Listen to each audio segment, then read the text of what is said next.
So welcome to another episode of Better Business, Better Life. Today I am here with Stanley Henry, who is the MD, which he says is the misfit and dreamer of The Attention Seeker, which is an agency that specializes in sort of the whole B2B and LinkedIn space. Is that right? That's it. Yeah. Well, welcome. Lovely to have Cool. you here. Great to be here. So Stanley and I actually originally met at a place called the Chatham, which is a private business club here in Auckland. Yep. And it was a 4 p.m. Friday drinks, and we just happened to get chatting. And from there, you know, things have progressed. That was a number of months ago now. Yeah. And you've got a really interesting story, which I'd love you to share with the listeners. Yeah. But before we get started, I'd love to hear your professional and personal best so they can get a bit of a sense of who Stanley really is. Yeah. Cool. Well, starting with the personal best, that one's pretty easy for me. That was giving up alcohol for a year. And at the end of 2017, I gave it up for the whole of 2018. Yep. That year changed my whole perspective on life. Coming from hospitality, which we'll learn about more later, is I mean, that was part of my job title, is to drink, right? Like that's what you did. And so giving up for a year completely transformed who I was. And I would not definitely be sitting right here right now if I hadn't have done that year. I was on a very different path in life. So that was definitely my professional best. It completely gave me the space to be where I am and fix my relationship with just not my partner, but my family, everyone. Yep. And then professional best was actually starting this business. It was something I'd always wanted to do. I'd started little businesses in the past. I had a little clothing line over in the UK and little things like that, just random stuff, but I never stuck to any of it. Yep. I didn't have the perseverance to keep going. You'd get somewhere, things would get hard and you'd quit and go back to work and whatever. So this is the first time I really persevered, which ties into the no alcohol. Because that's interesting. You know, my brain was way clearer. Yep. So I was able to stick at it. You know, I didn't have that need to just deal with stress with alcohol, which then gave me an escape to get out of what I was currently doing, and I'd self-sabotage and all that sort of stuff. So that's, they sort of connect a little bit. Yeah. And you still don't drink, that's right, isn't it? You've kind of given up. I gave up again. I drank again for about a year and a half, not much, just here and there. I did it to prove I had beaten the addiction. Yep. And now, and I got to October last year, it was an election night, we had a few drinks, and I decided the next day I had the first hangover I'd had in 3 years probably. And I was like, what am I doing? Like, this is a waste. So I just decided at that point, like, I'm just going to give up. And so I'll do it for at least another year. Yep. And then it might be special occasions or whatnot, appreciate the drink. You know, I really do enjoy a really good scotch or a really good wine. So to be able to enjoy that again will be good. Yes. But it's just not something that I need in my life and I don't miss it anymore. Fair enough. So the benefits obviously around clarity and health, relationship, like especially right now building a business, it's a massive positive for me because there's so much. Whenever I drink, I get a real cloudy mind or I get distracted and go in different ways. Yep. Even when I'm networking, if you're having a drink, you don't quite have the same ability to have conversations with people as well because my mind's a bit shifty everywhere. Not so present. So it's just been, I mean, there's just so many positives. I could talk about it all day, but you know, I'm also one of those people, like I used to work in hospitality, so I understand the drinking culture and I love it. I love being around, like, you know, we met at a 4 o'clock drinks and I love being there in the environment. I just don't need to consume it for myself, but I love being around other people when they are and enjoying themselves. It's just not a good thing for me to do to the same level. I'm actually on day 3 of a month of no alcohol. So I'm giving it up for a month before my birthday, and then I will definitely have a drink on my birthday. But nice. We'll see how it goes. Let's go. Okay, so you've got a really interesting story because you actually come from the hospitality industry, as you indicated. So tell us a little about, you know, what you were doing and how you got to be to where you are now. Yeah, so I worked in hospitality for about 15 or so years. I started off at the Sky Tower. I was up at the Observatory restaurant, the buffet restaurant. That was my first job. That was classic. I'm at uni, need some money. But then I took off to Australia, sort of ran away from problems here in New Zealand, took off to Australia and fell back into hospitality. It was the only jobs I could get. At the time, I was young, 21. And I had a really, really good boss, and he ended up becoming a really good friend of mine, a really good mentor, Vikas. And he pulled me aside one day and just said, you know, what are you doing with your life? Like, do you want a career? Is this going to be a career or you just here to party? What's the deal? He's like, and I said, look, I'd love to do more. I just didn't realize I had a choice, you know, like I didn't realize there was anyone saw that in me either, that I could be something. Okay. And he said, look, if you want it, I'll do it, but you got to commit. And so I went away for the day, thought about it, don't know why. I took a day to figure it out. Went back and said, "Yep, look, let's do this. I want this." And so he just progressively put me in harder and harder positions until I just learned more and more. And then I eventually worked. I had 11 positions in 12 years, I think it was. And my last role was I was general manager of a hotel in Melbourne. Yeah. So, I had some pretty cool roles, looking after like 200 staff, 15 million sale revenue, things like that. And, I sort of say that now, and I meet a lot of business owners who've got quite good businesses, and they're like, really, like that much revenue at that age? And like, it's kind of I didn't quite realize at the time the gravity of what I was doing. Yep. Now that I'm in my own business, I'm like, well, I'd love a $15 million revenue to look after now. Yes. But yeah, so I didn't really understand the gravity of what I was doing, but it taught me so much. In hospitality, you have to do everything. And what were the biggest challenges? Because I mean, that's a huge number of staff for a young person, and budget-wise as well. So what were the biggest challenges in general manager role? My biggest challenges, so in the start of about 6 months into my general manager position is when I first gave up alcohol for the first time. Yep. My biggest challenge was to separate myself away from the peers, or I guess staff is probably the better way to do it. Yep. I used to think of them as peers and professional peers, but I had to realize that I was so much more than that now. And it wasn't to be arrogant. It was just that they looked at me differently. Mm-hmm. I was no longer just Stan, one of their mates as F&B manager or whatever. Yep. I was now the GM, and I would talk to staff who were new and, young, or F&B attendants or whatever. And I talked to them in a way that I would talk to anyone normally, but I forgot the gravity or the power and authority that my position held. Yep. And that was a real struggle. And I probably ruined a few relationships, or maybe slowed the development of people because I didn't respect the office I held. And once I figured that out, it was way better, because then I could give people more, actually, because I could give them what they needed. And it's hard to explain, but I had to stop being just one of the lads almost, and be the leader that these people needed. Absolutely. And that was a massive turning point. It was a real challenge at first, but when I figured that out, it changed a lot. And is that sort of a learning you're going to take into your own business now as well? Yeah, massive. Like, I even still may make some mistakes now about it. Like, the first day of one of my new staff, when she started, our office is half home, half office. Yep. And on her first day, we made jokes about how, doors open at 9 because Claire's probably still naked. So dumb. Like, when I think about it now, it's just such a stupid thing to have said. Yes. For her, she was obviously like, who is Claire? I don't even know that's your partner. Right. Do the staff come in and get naked?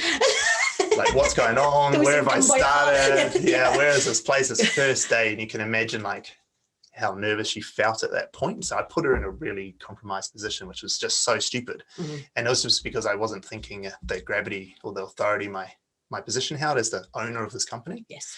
And so that was a big learning. That was, again, it was as a throwback to what I used to do as a GM. Right. It's just one of those things, like, as long as, Stan, you want to be friends with people, but you are also their boss. Yeah.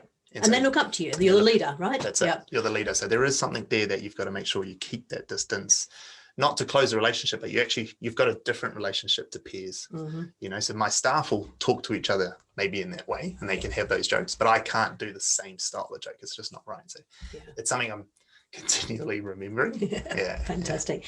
Now, you started back, when was it? October 2019. It was just yourself at that point. Yeah. First of all, what on earth possessed you to go from what I assume would be quite a well-paid job in a great environment in Melbourne to go and start your own business? Oh, look, there was always a need to do something myself. Like, I've always had that entrepreneurial sort of spirit. I've had multiple little hustles on the side and around the place, but it was always something I wanted to do. And to tell you the truth, the silly idea that goes inside my head is that one day there's going to be technology that allows us to live forever, and I'm not going to be able to afford it on a salary. I'm going to need to be super rich to be able to do it, and I'm not going to get super rich unless I own my own business. Right. That's honestly what goes through my head. So it's just a way of like, I needed to do this. Yes. I needed to prove I could do it, or prove that I couldn't do it. I needed to know, was it viable or not? And I was in a right good space because I wasn't drinking. And so the time was right. Right. I had achieved what I wanted to in hospitality. I would have just continued on that path and kept going. Yep, money was great. We had a great apartment. We had a great life. Claire had a great job. it was a decision that was like, all right, if we don't do this, let's get settled. Yeah. Let's really put some roots in somewhere and, do the married, kids, buy a house, that life. Mm-hmm. And neither Claire and I were ready for that. It's just not what we wanted. We're not those sorts of people. Yeah. So all those things rolled together was like, all right, let's do it. And then the inciting sort of incident was my owners of my hotel called me while I was away on holiday, and in emails just abusing that I wasn't there looking after the hotel. Even though the hotel had great staff, we'd smashed every record we'd ever set in January, and yet they were just mad that I left my post. Yep. They wanted me there no matter what, even though it'd been 2.5 years since I'd taken a holiday. So I was like, why are we doing this? Like, I put in all my effort into this role. I treat this hotel like I own it. Yet this is how we're treated. This is always going to be that. Let's do it. And then the next day, after we decided that, my brother emailed me and my other brothers saying, hey, we're going out on our own. We started a brokerage. If anyone wants a job, let me know. I'd love to help you guys build your own business. And so me and Claire were like, well, that's a sign if we ever seen one. So we took it. Things got to where they were. Yeah. Claire decided to do that. I decided to go out on my own, knowing I couldn't do that and probably shouldn't have worked with my brother, which is probably for the better. But I also had so much other stuff I wanted to do. I couldn't just do one thing. I needed to let my mind play a little bit and talk to people and see. So yeah, October we moved back to New Zealand and kicked it off. Mm-hmm. Yeah, and now we've got 6 people, and we're looking for new premises. And yeah, and you still got two job offers at the moment, or 2 jobs out there at the moment, haven't you? Yeah, that's it. So it's been pretty wild ride. We're growing pretty fast. Yep. And yeah, so we got looking for 2 staff at the moment, and potentially 3, but we're sort of bringing the creative side of our business in-house. Yeah. And we need premises because our current half office, half home's not going to be big enough for. Especially not with naked Claire's around. No, not with naked Claire's in it. So we definitely need somewhere bigger. Yeah. And just a better environment for the team as well, a place they can call their own as well, that they can come and go as they need. I know that that's really important for them. They mostly work from home, but they need a space that they can call their own, and it's not my house as well. So it's really important. But yeah, we're definitely looking to grow. I reinvest everything we earn. So, I pay myself a salary, and outside of that, everything else just goes back into to grow it. Yeah. I'm not in it for the money. I'm in it for the growth. Actually, I want the biggest team I can get. I want to get back to that 200-person team I used to have. Yes. So that's why. What do you like about managing a team? Oh, I love leading people. Yeah. I love watching people grow. Mm-hmm. Some of my favorite moments, or some of my best memories of hospitality, are seeing ex-employees leave and go off and do amazing things. We've got some of staff who've opened up award-winning restaurants, or some have gone on to become general managers and things. And when I first met them, you could see the spark in them, but they hadn't quite had the leader to mold them and put them in the right way. And not that I was the be-all and end-all, but I like to think that there was a part of what I did help them through that journey. Mm-hmm. And also when they're with us, when they're with you, just seeing them grow from someone maybe shy and doesn't come out of the shell to someone who's complete boss and takes over everything. I just love it. I don't know. There's just something about leading people is the most fun I have in my role. Yeah. I would do it all day long if I could. And that's where I hope to get to in my role, is just have a team I can just do that with. Yeah. Yeah. So, people looking from the outside in will go, wow, that's amazing. You've gone from 1 person to potentially 9 people in under 2 years. Has it all been a bed of roses? Has it all been, it's easy, right? We just grow like that. Nah, not at all. And it's still not. Yes. Growing pains are a thing. So that's, as you grow, there's heaps of challenges. Yep. But even just in the beginning, we all had COVID, and all of us had that to go through. That was tough. First 6 months, wiped off all my business, everything I'd been building, start again. And then as it built, and I took on some more people, and I got some staff on board, there was other challenges. There was challenges, okay, now we've sold all this. How do we deliver it? Do we have the process for it? We're figuring out things as we go. Yeah. There's a lot of smoke and mirrors in small business that, we can do it. You sell the dream of what you can do, not what you're currently doing. Mm-hmm. And you have to do that because you can do it, but you just haven't been paid the money yet to do it. Yeah. And so you just have to sell that you can, get it, and prove it along the way. that's my model. There is a model, obviously, do it slower and steadier and safer. I get it. In hospitality, I've always run and rolled with the punches. So I've been able to always flex like that and move. But for me, one of the biggest things was that start of this year, we launched some new products. We sold lots of them. We took a lot of clients on, and it was too many, to the point where my staff were saying, Stan, if you sell anymore, we're quitting. Like, we're out. And I said, okay, let's slow down. But then at the same time, I decided to hire a new staff member to sell more, a salesperson, my first salesperson. And there was just a lot of dumb decisions at the time that I probably should have taken it slower. And so it was real hard. And sometimes too much business is just as bad as not enough. And I was on the borderline of that. I pulled through, obviously, we got to here, but it was a real good lesson to go, yep, moving fast is good and taking those risks is great, but taking 5 at one time is stupid. Yes. Doing 1 or 2 at a time is great. Take that risk, hire that person when maybe you don't yet have the revenue to support them full on. But doing multiple people plus new projects and new services and all this sort of stuff all at the same time, that's silly. And I made all those decisions isolated as opposed to thinking of it holistically. So that's the biggest lesson I've learned so far. Just when you make a decision, before you act, I've got this thing on my computer now. It's like it's a wiki in my Teams, and I put all my business ideas down that I've got. And I just put them in there and I dump them in, and then I leave it. And if I come back and read it, it's probably worthwhile investigating. But there's a few on there now that I've just put in, walked away and forgot all about them. But before, I would have went, oh, this is that. We need to go do this and tell everyone to start doing something. You strike me as being a typical, we call a visionary. And we always describe a visionary as being the person who is absolutely essential for the business, right? The business wouldn't even be here, and it certainly wouldn't grow without them. But they're the one that goes around the weekend and comes back and goes, oh, I've got this fantastic idea. We're now going to sell stuffed elephants. And of course, the whole team jumps in and starts building stuffed elephants. And then you come back a week later and go, actually, I decided stuffed elephants weren't the way to go. We're now going to do stuffed pigs, And so it's very, it can be really inspirational. People get behind visionaries because of the strong vision they've got, but it can actually be quite destructive in terms of the team not knowing what's real and what's not. Absolutely. And that was definitely where we were, even just 3 or 4, maybe 4 months ago, 3 or 4 months ago. We were at that point. I was right on the border. If I had pushed any harder, we would have crossed it and it would have been over. I was luckily in the middle of it all, I realized what I'd done. And a lot of that's thanks to people like yourself and Drew and things that we always meet and we talk a lot. We've got a real strong network of people who are in business. So hearing other people's stories, I was able to reflect on my own. I think if I was doing it isolated without people around me, I would have not seen imploded. Because I couldn't have seen it. I couldn't have seen what I was doing, but because I heard other people's talking about stuff, I was like, oh, I'm doing that too.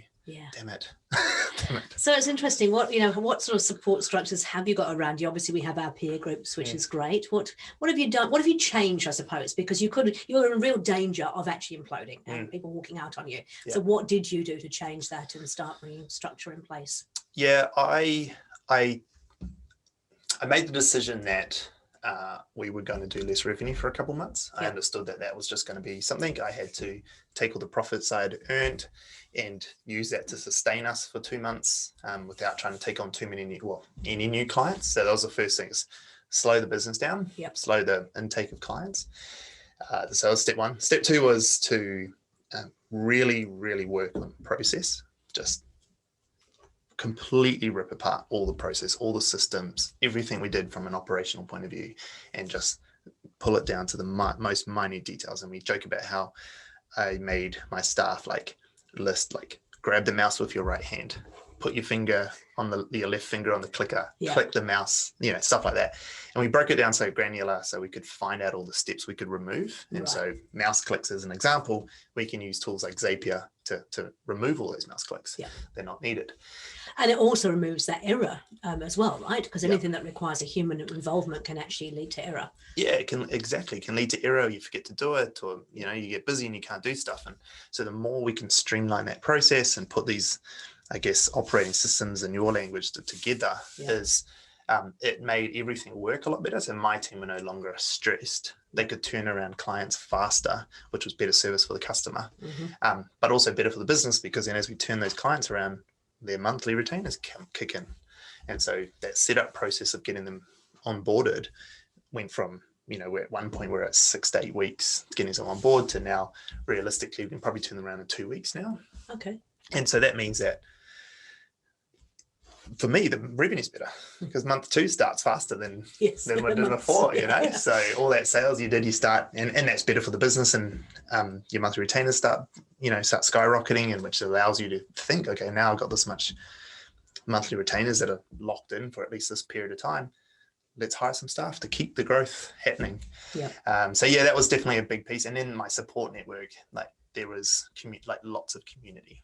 I think when I tell people the amount of communities I'm a part of and like fully invested in, they're always quite surprised. They might say, "Oh, I've got my BNI, or I've got this network," and I'm like, "Yeah, I've got my BNI, my New Zealand Leaders, my North Harbour Connector, my Asia Network, my Friday 4 o'clocks." I've got, and it's not just that I'm an attendee. I don't just turn up. No, you're really an active part of it. Yeah. So how do you manage that then? Because there is a strong time commitment there. Yeah. Do you have a method for making sure that you can commit that time? Yeah, I think so. So my main role in the business is obviously sales and strategy. Yeah. So they always, so there's sales, strategy, and then the community part, and that's really all my time.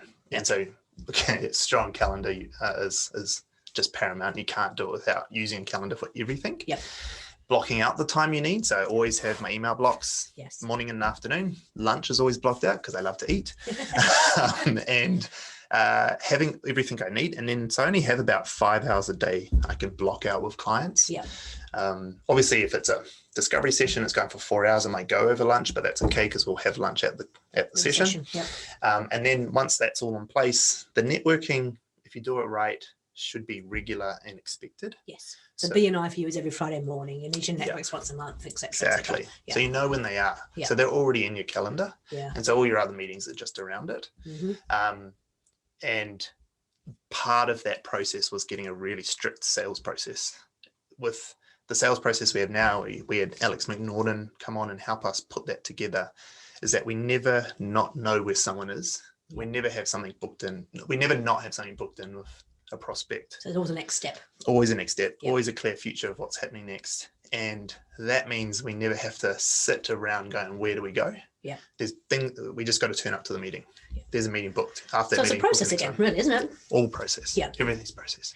And I suppose, working with a number of clients, they often want to get into huge amounts of detail, which is admirable, but then they kind of get stuck because they're waiting for it to get to 100% perfect before they actually go out there and do something with it. Yeah. We always say, hey, look, think about the 20% of the processes that actually offer the most value to your business. Yeah. And then if you get those right, it'll give you 80% of the results. Is that similar in your business? Absolutely. Yep. Yeah, 100%.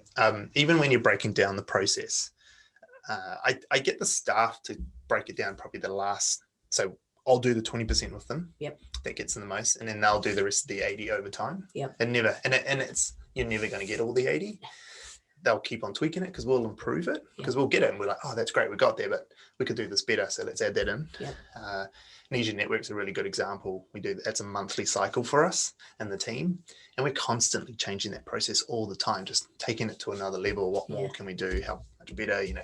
Last time, it seems silly for us now, but like last month was the first time we had a microphone for the speakers. Okay. It just seems, well, you've got speakers every month, just things like that you don't see, you can't see it, but you just keep on proving. Yeah. But the 20% I took care of, and that built the Nesian into what it is. Yes.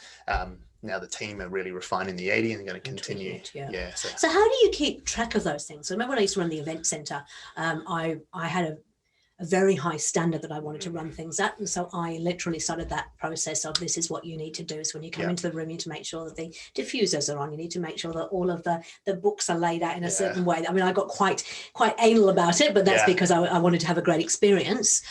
We just did it with literally a checklist that somebody had to go through and kind of tick off as they're working through it. Yeah. And that worked because in an event space, they are physically on the floor. It was easy to have a piece of paper and a pen. Yeah. What do you use to keep track of because they are always changing. And then what I found was that checklist changed as we recognize more things that we could do to improve it. Yeah. Well, the first piece to that puzzle, if we're thinking events, is 3 of us, me, Claire and Alicia, all come from this world. So for a lot of it, it's second nature to us because we've done so much of it. Mm-hmm.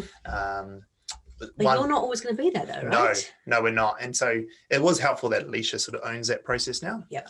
And Claire more that she works in the business, that is her whole background. She's done every major event you can think of. She's done it all, from movie premieres to all sorts. So there's a innate ability there just from experience. But it's just a constant. We have a BEO, a banquet event orders, or an event order. We don't really do banquets, I suppose, but that's just old terminology from hotel days. So we have a template we use now. Alicia populates it. We all add to it. We have a group chat where everything goes in. The Legion goes into our project management tool with all our other clients, so it gets treated like a client. So it's not just something we do on the side. It's properly part of it. It's a client we serve. That's how we think of it. But still, there is so much that we have to do. We're still only probably 50% of it figured out. So to your point, the 20% of it is rock solid. We know we can run a good event. That's good. The 80%, the finesse is not anywhere near done. There's so much room. Always. But I think you made a really valid point there, and we talk about right people, right seats. Having somebody whose innate ability enables them to do the job is really important as well. You know, you need to have somebody who actually gets it, really wants to do it, and has that capacity to do it as well. And Alicia is to Drew's models here, she's a producer. She just loves to tick stuff off and get it done. You give her a list of things to done, and they'll be done before you can hand the rest of the list over. She just gets through stuff. So she's the right person to do that. I'm the right one to think of what are the possibilities that we can come up with. But we've learned now, when I think of those possibilities, I have to sit with her and hand them over properly. And so our project management tool, which all our clients go in, that's a new thing for us in the last few months, where the salesperson and the strategy person sits with the account manager, and they're not allowed to leave that conversation until the account manager takes ownership of the person, until they're like, I 100% know what I need to do moving forward. Because it used to be just like, hey, I've signed Debra, this is that, she needs this, can you make it happen?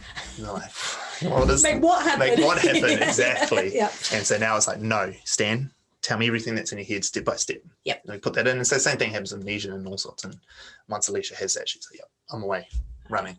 So process and people. Absolutely. Okay, cool. Now, obviously, you do have a personal life. You've mentioned your partner Claire and whatnot. How do you make sure that your business doesn't completely take over your life? There's a couple of things here. One is that it is so much fun for me. So it is how it's my entertainment as well. So that's something that a lot of people don't understand as well. Like, a lot of people, business isn't there. It's a means to an end. For me, it's what I want to do for fun. I want to do business. And if it's not doing my business, it's doing other people's business, or, like that. So that's the first thing. So for me, my downtime playing in business is fun for me. But obviously that's not for Claire.